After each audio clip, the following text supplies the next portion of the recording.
Hey, how goes it? Ken Bozak here to talk about Bitcoin and Bitcoin accessories. And today I'm here with my bro Joseph Shocek. How goes it, Joseph? I'm good, I'm good. What about you? You just woke up, I guess? Yeah, it's pretty early over here. I think you're my earliest guest of 2018. I don't think I've ever gotten out of bed before noon. Nice. At Well, least thank you for waking up then. at least in 2018 I didn't. Not unless it was for a conference anyway. But why don't you go ahead and introduce yourself? Let everybody know who you are, maybe a little bit about how you got into the crypto space and what you're doing now in the industry. All right, fair enough. Well, so I'm Joe, like to make it simple, like just you can call me Joe. And right now I'm a product designer, and the way I got into crypto space was because I used to be an ethical hacker, Oh. and basically I met one other hacker, and he is a crypto anarchist. And obviously, as a crypto anarchist, he introduced me to cryptocurrencies and blockchain and all these other stuff. And that's basically when I first heard about blockchain, Bitcoin, decentralization, and privacy and Yeah. stuff like that. So you And were a white hat hacker in a sense. What were some of the early, things that you've accomplished and helped companies with by exploiting vulnerabilities in a positive way, other than, the opposite end of that stick, the negative way? well, I was mostly focusing on mobile applications, but like I did help, for example, University of St Andrews, which is pretty famous university in UK, and yeah, it's like some prince or queen or whatever went there as well, and that's probably the most known institution I helped. Otherwise, I was focusing mostly on Android applications and stuff like that, so Oh, is that nothing for too like fancy. personal data, like private data stuff, or was it for like what exactly were you doing? For St Andrews, or Yes, yeah, I was just curious. Was it like for the personal data, like, clients, or was it more like hardware? I'm just. okay, so I was testing the web application, like a third party web application I got, because they wanted to make sure it is safe because they were handling very private data of their students, Oh, okay. and they wanted to make sure that the data are not leaking and that everything is secured privately, as in if I am certain, let's say a tutor, I cannot access other informations, other only those that I have access to. Oh, that's And really interesting. So, what are you doing in the industry as far as cryptocurrency goes nowadays? so now I'm a product designer, which is a very buzzwordy term. Yeah, So that, just to everyone's define it, LinkedIn profile. yeah, exactly. I do all that, and so basically, I help with product strategy of with startups and product design, which I would define as taking something from conception to the final version of the product and helping out also the developers and defining the specifications for them to develop it properly and so on. So, you're a wizard, Harry. I'm a whiz. So, what are some of the companies or startups that you may have worked with in the past, or any that you're currently working with now? I'm working with a startup called crowdholding.com, and that's a blockchain startup on Ethereum blockchain. And they are basically, to make it simple, even though it's not, they're Thank basically you. helping. Well, let's say they are a Bitcoin talk, but or do you know Quora? Sounds familiar. I've had a long year. I've been to 40 conferences. I'm sure I've come across it. It really does sound familiar. Fair enough. Well, basically, it's let's say a forum for other startups to find feedback from customers, from users. Sorry, Mm-hmm. and the users get rewarded for it with cryptocurrency. Yeah, So it's like it's like crowdsourcing information. exactly, it's a crowdsourcing platform for information later on, maybe even funding and stuff like that. Oh, wow. So how's that work right now? Is there like companies that could use crowdholding.com to help start a, and kick off their startup, or is this a concept that's, rolling out, or is it something that exists? No, no, we are functioning. We are Oh, cool. live. We are in beta, but we are live. We are working. We have okay. I have no idea how many companies we have, but I would say 66, I think. Nice. Uh, and yeah, we are helping other crypto startups. Yeah, we are focusing on crypto startups. So So I'd we are imagine helping not all other. 66 are cryptocurrency startups. Yep, exactly. Okay, cool, cool, cool. Now I'm just curious, out of the traditional, startup side, has any of them taken an interest in the cryptocurrency or blockchain technology or segued into a from traditional startup to a blockchain startup? We do have one company like that. It's called Imprompt Me, which is a very not easy name, I would say. And prompt me. It sounds provocative. I like it. If you would see their logo, you would definitely say it's provocative. Well, they're already catching my attention. Marketing's half the Yeah. damn battle. Yeah, I will send you the logo afterwards. Like you will love it, Awesome. I Thank think. you. Thank you. Yeah, so they went from a legacy startup to a blockchain startup, and how's that working out for them? Is it something that they truly needed a blockchain for? Because a lot of companies don't need Mm, blockchains, and some actually do. They just don't realize how to actually incorporate it. yeah. So for this company, I would not necessarily say they need blockchain. Now, see, I And love that response. It has a great segue into why not? yeah, and as you say, like many companies do not No. need blockchain. Like Most they, 99% don't. yeah, like and the good thing is about like sometimes our users at crowdholding they give the same feedback like guys you do not need blockchain. That's got to be like the best feedback you ever. It's just like copy paste, copy paste. Exactly. Yeah. But in this company basically their concept is uh well they pivoted, so right now they are focusing on meetups actually, which I think is great. That is genius. But I've been promoting meetups all year. It's the biggest key part to any community, any brand, or any company is meetups. Yeah, like you get to meet your Mm-hmm. users, customers, Yeah, whatever. fuck a conference. That's for the elitists. That's for the people that are already above you or don't care about your product. They just want people to care about it. Meetups are where the people that really care about it show up. Yeah. uh that they actually like the crowdholding.com is part of blockchain hub, and blockchain hub is let's say let's call it an incubator, even though it's not quite an incubator right now, but it's uh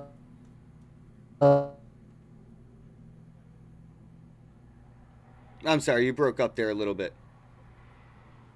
Ah, I lost your audio, Joe. I'm sorry. If it continues, you can always hang up and call back. It does happen occasionally on Hangouts, which is why I mentioned earlier I like Skype. Yeah, see his face, everybody? You can't hear him, but he knows I was right. Skype's where it's at. Telling you, for the live stream. Yeah, I lost your audio, bro. But, yeah. Where'd you go?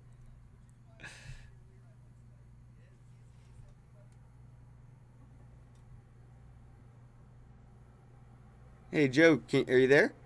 Can you hear me? Oh, okay, he can hear me. All right, guys.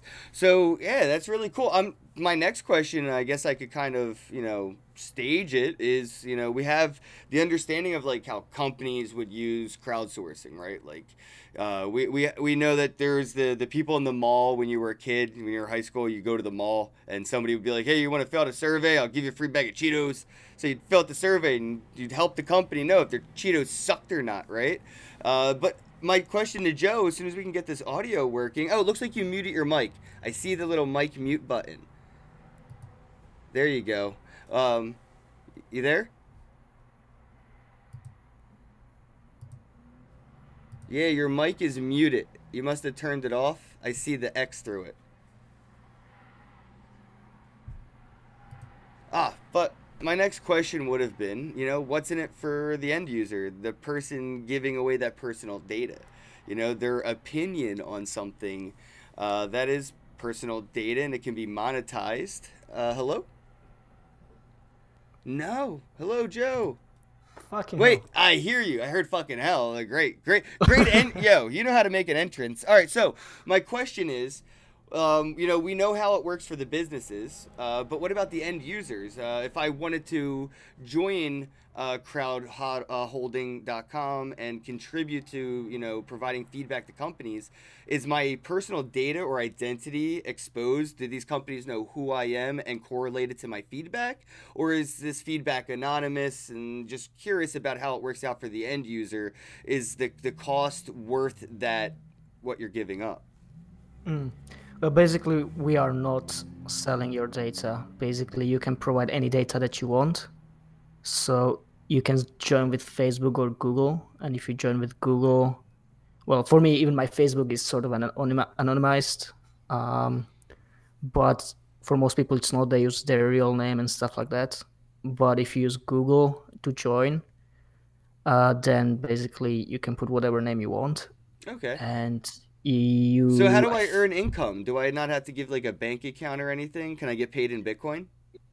Yeah, you get paid in the cryptocurrency of not Bitcoin, unfortunately. Hey, crypto is still crypto. Yep. You can obviously convert it and change it to whatever you want. All right, cool.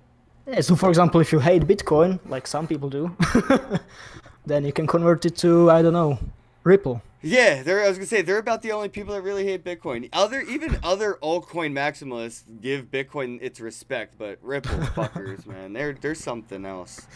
So I wanted to get your thoughts on like the interfaces for these applications. You deal with a lot of feedback for companies that are doing startups. Where do they go wrong right out of the gate? What's like the number one problem that they could solve before they even go to the crowd, right? Like there's got to be a constant. What's the constant? Yep. Well, the biggest problem is that, and we used to see that like 8 or I don't know how many years, 10 years ago in the Silicon Valley and stuff like that. Like all the startups used to be tech driven, meaning that they built something because the tech was cool. So they built like right now you would build. So that's an how we AI. basically got a light bright. That dumb shit. What's See, that? exactly. It's just that thing you put the little pieces of plastic in different colors and it would light up, and it was like I don't know. It was just like an iPad but dumb.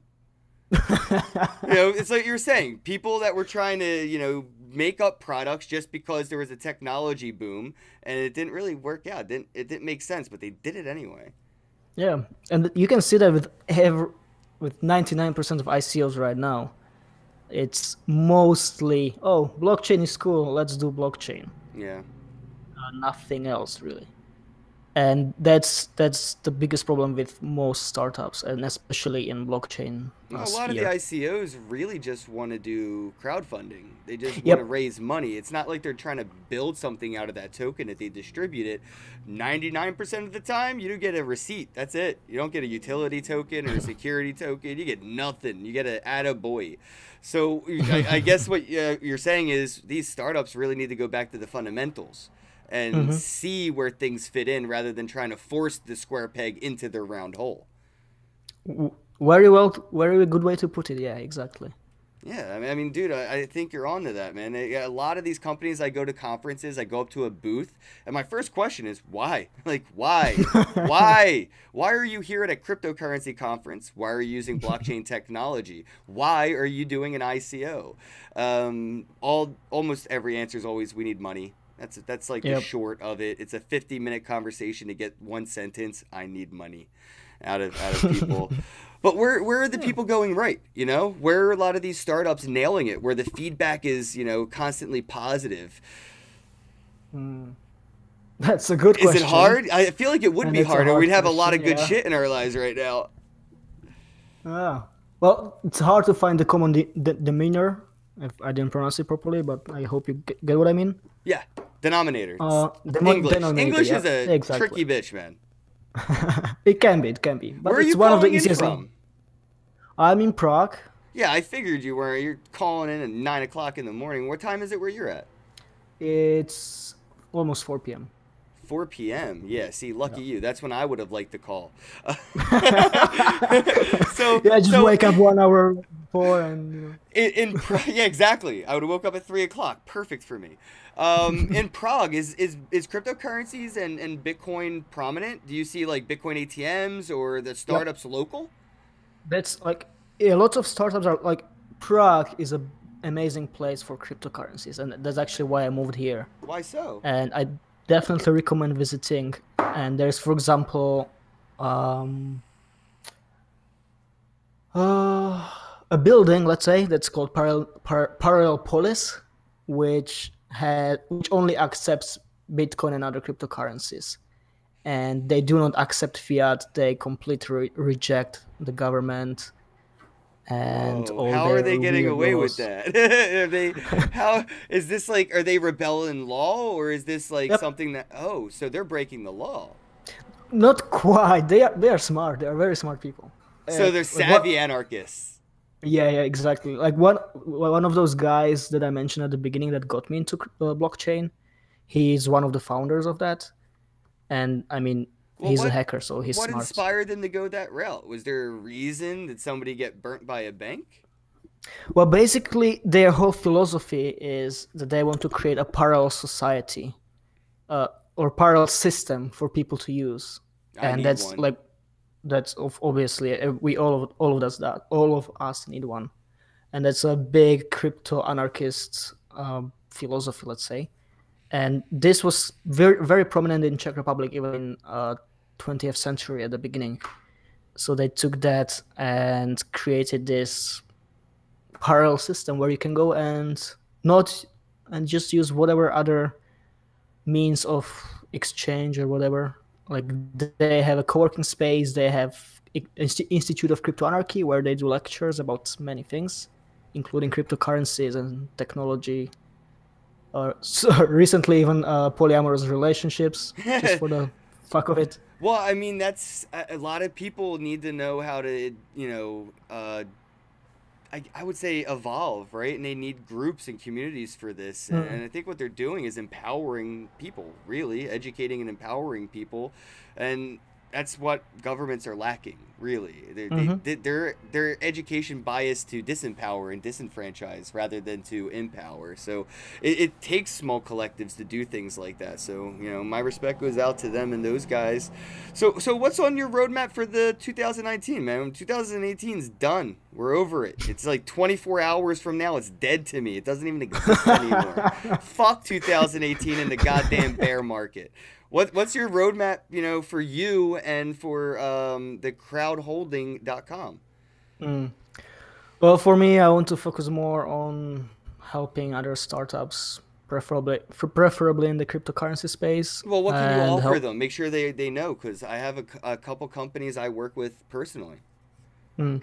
Well, as I mentioned, I can offer the product design and product strategy sort of thing, and my biggest advantage is that I understand the technology, as I come from the technical background, and I also understand business and design, and that's like I'm passionate about it as I can combine many things.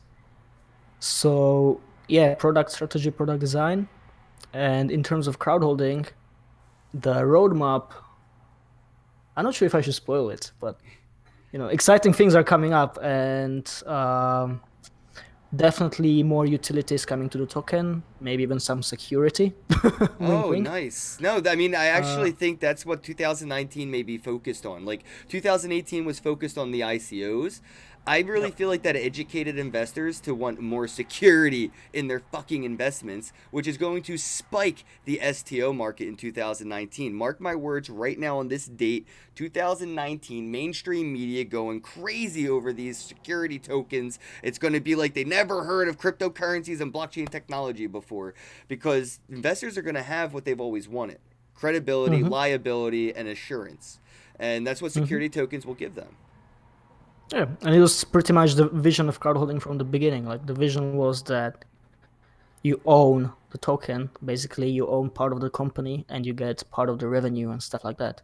Yeah, it makes sense. And That's how any business is going to survive in the future. It's going to yeah, compete for how they can give back more than they can take away. And every business model has been a take. Now they have to flip the script and figure out how can they give their customers more than their competition so they get more customers than their competition. Yeah, and like that's like the future. It's future for last few years, even for marketing, let's say. For any business model, you need to offer value. If you don't offer value, if you just take, yeah, you might be successful for a year, but after a while, you're just gonna go down. Nah, we've seen them all. Like, I don't think anybody's really taken off yet. None of these projects. There's a few that I believe in, but none of them were ICOs. They were all grassroots projects, and I feel like, you know, community driven is really what needs to happen right now. You know, the technology needs room to grow and not investors shaking their bags of holdings at the developers demanding, you know, updates and you know, better this, better that. It's not possible until time is what this technology needs, not money. Bitcoin doesn't need any more money. Bitcoin just needs some time. So I guess we could wrap this up. If did you want to go over anything that maybe we didn't get to cover? I was just interested in where you're at and Bitcoin over there. Like, how far are you from the nearest Bitcoin grocery store or Bitcoin ATM or a bar Actually, that accepts it? I just bought my headphones with Litecoin because I Oh, pay with pay with Litecoin instead. Litecoin. Yeah. You saw that Exactly. UFC fight last night, right? Nope. Oh wow, yeah. Litecoin sponsored the UFC fight, and it was Really? on. Wow. Yeah, Litecoin was on the ring. Charlie Lee was actually at the fight, sitting front row, hanging out. And yeah, man, Litecoin's doing big things, so I'm happy for them. And I'm not a big fan of you know, the gimmicky marketing, like, you know, the publicity stunt shit, like, you know, Ripple having what was it, Snoop Dogg at their concert, and, you know, stuff like that. It's all gimmicky marketing. I'd rather Yep. them put the money into the developers' pockets until the tech's ready for the mainstream to even know about it. But I think it has come from the force of the mainstream media putting pressure on the grassroots to market, counter market. You know, we don't want to not market now because the mainstream media is the only people marketing. So now we have to counter Yep. market that Yeah. with actual facts instead of fake news. Yeah, I like that. Like, and maybe just one thing that I would add to that is, yeah, we are not ready, but and for us to be ready, we need to work on simplifying and making it more accessible to other people. How far are we away from that user interface that's easy enough for, you know, my mom to pick up and use, like a PayPal? I would say 2 years. Right in time for the halvening. Yeah. Yeah, so I mean, if we are lucky, 1 year. There Yeah. are certain There's, companies working on it, but yep, I was just gonna say it's tough. there's certain companies working on it. I'm working on it too. I don't know if you've heard about Monarch Wallet, but Monday there's a huge update, and I'll be doing an interview with the CEO tomorrow to go over the big update for this wallet. But I don't know any other wallets that offering any of these features, and I'm hella excited. Like you said, there's companies building these UIs. We just got to give them time and stop rushing. And you know, it really comes down to inspiring people to do more startups, right? Like, I don't want people to feel like they shouldn't try to go after a dream because people have scammed people in the past. You know, I want people to, you know, have an idea, go through the process of trying to make that idea come into a reality. So I guess before we get going, maybe walk, you know, an entrepreneur through working with you and the crowdholding.com. What would the steps kind of look like if I wanted to go through you and your company to get my startup off the ground? How long would it kind of take, and is there a fee associated? So this is a complicated question, as it really depends. Like, every time somebody will work with you, they should ask you what you need. If they don't, run away. If they are just selling something to you without asking you what you need and to see if there's even a fit, then just run away. Like, there's probably not a fit, unless you really know that you need them. And so to answer that question easily would be, yeah, we would talk to you, or I would talk to you and find out what you need and how we can help you, or how I can help you. I like that. So it's not like a static thing. It's a la carte. It's suited to the customer specifically, like a tailored suit. Yeah. All right, man. I dig it. All right, guys. I don't want to hold you up, man. I know it's 4 o'clock over there. It's probably almost 4:20. You got stuff to do. I got stuff to do, like go back to bed. I was gonna say that. Absolutely. I just want to give everybody, let them know that there is a link in the description box below. You can click that link. It'll take you over to crowdholding.com. Check it out and let me know what you think. Give me your feedback, your review of the platform in the comments below, and let me know what you think of crowdholding.com. Joe, thank you so much for coming on today. I really appreciate you taking the time to come on. Thank you. This was fun. Much appreciated, bro. Enjoy your day. It. Cheers. See you. Hey, guys, don't forget to pound that thumbs up button, click subscribe, and flick the alert bell, and have a day.